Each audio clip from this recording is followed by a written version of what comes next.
ஓணம் பண்டிகையின் புராண கதையை முதல் காணொளியில பார்த்தோம். இந்த காணொளியில ஓணம் பண்டிகை 10 நாளும் எப்படி ஒவ்வொரு விதமா கொண்டாடுறாங்க, ஒரு நாளும் என்னென்ன செய்றாங்க அப்படின்றத பத்தி இந்த காணொளியில பார்க்கலாம். ஓணம் பண்டிகை ஒவ்வொரு ஆண்டும் மலையாள மாதம் சிங்க மாதத்தில் அஸ்தம் நட்சத்திரத்துல இருந்து திருவோணம் நட்சத்திரம் வரை மொத்தம் 10 நாட்கள் கோலாகலமா கொண்டாடப்படுது. முதல் நாளான அஸ்தம் அன்னைக்கு வாமனமூர்த்தியை திரிகரா கோயில்ல இருந்து ஊர்வலமா எடுத்துட்டு கொச்சி முழுவதும் ஊர்வலமா கொண்டு செல்லப்படுது. அன்னைக்கு அத்தை பூனால முதல் வட்டம் கோலம் போட்டு அந்த வட்டத்தை ஃபுல்லா மஞ்சள் நிற பூக்களின் இதழ்களை கொண்டு நிரப்புறாங்க.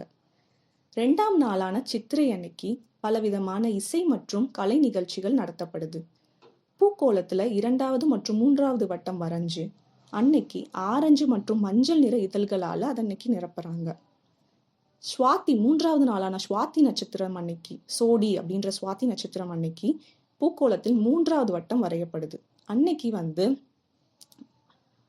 கேரள மக்கள் புது ஆடை மற்றும் நகைகள் எல்லாம் வாங்குறாங்க. அன்னைக்கு அன்றைய நாள் ஓணக்கொடி அப்படின்னும் அழைக்கப்படுது. அன்னைக்கு மக்கள் உறவினர்களுக்கு ஒருவர் பரிசுகளை பரிமாறிக்கிறாங்க.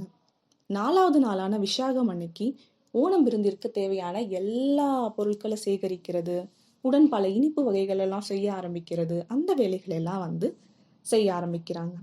5வது நாளான அணிலம் அன்னைக்கு புகழ்பெற்ற வள்ளம் களி அப்படின்ற பாரம்பரிய படகு போட்டியை பம்பை ஆற்றுல நடத்துறாங்க. அந்த போட்டியில பங்கு பெற நபர்கள் வஞ்சி பாடலை பாடுவது வழக்கமா வச்சிருக்காங்க. இப்போ நம்ம 5வது நாள் பார்த்துட்டோம். 6வது நாள் திருக்கேட்டை நாள் அன்னைக்கு மக்கள் கோயிலுக்கு சென்று இறைவனின் ஆசிகள் எல்லாம் பெறாங்க. அன்னைக்கு புதிய பூக்களால பூக்கோலம் அலங்கரிக்கிறாங்க. 7ஆம் நாள் மூலம் அன்னைக்கு புலிக்களி, கைகொட்டுக்களி ஆகிய கேரள மாநிலத்தின் பாரம்பரிய நடனம் இதெல்லாம் அந்த நாட்டுல நடத்தப்படுது. அந்த புலிக்களி அப்படின்னு என்னன்னு பார்த்தோம்னா, புலி வேஷம் கட்டி அங்க அந்த செண்டை மேளம் அந்த இசைக்கெல்லாம் ஏற்றவாறு மக்கள் ஆடுவாங்க. ஓணம் அன்னைக்கு திருச்சூர்ல இந்த புலிக்களி மிக பிரசித்தி பெற்ற ஒரு பாரம்பரிய நடனம். கைகொட்டுக்களி அப்படின்றது பெண்கள் குழுக்களா சேர்ந்து ஒரு விளக்க நடுவுல வச்சு அதை சுத்தி பாரம்பரிய உடை அணிஞ்சு பாட்டு பாடிக்கிட்டு நடனம் ஆடுறதுதான் கைகொட்டுக்களி. பூராடம் 8ஆம் நாளான இந்த பூராடத்தன்னைக்கு புதிய மலர்களை கொண்டு பூக்கோளத்தை இன்னும் பெருசாக்கி அதன் நடுவுல வாமனர் சிலை, மகாபலி மன்னரோட சிலைகள் எல்லாம் வச்சு பூஜை செய்வாங்க. உத்ராடம் 9 நாளான உத்ராடம் அன்னைக்கு மகாபலியர் அவங்களோட மன்னரை வரவேற்பதற்கான வேலைகள் எல்லாம் செய்ய தொடங்குவாங்க.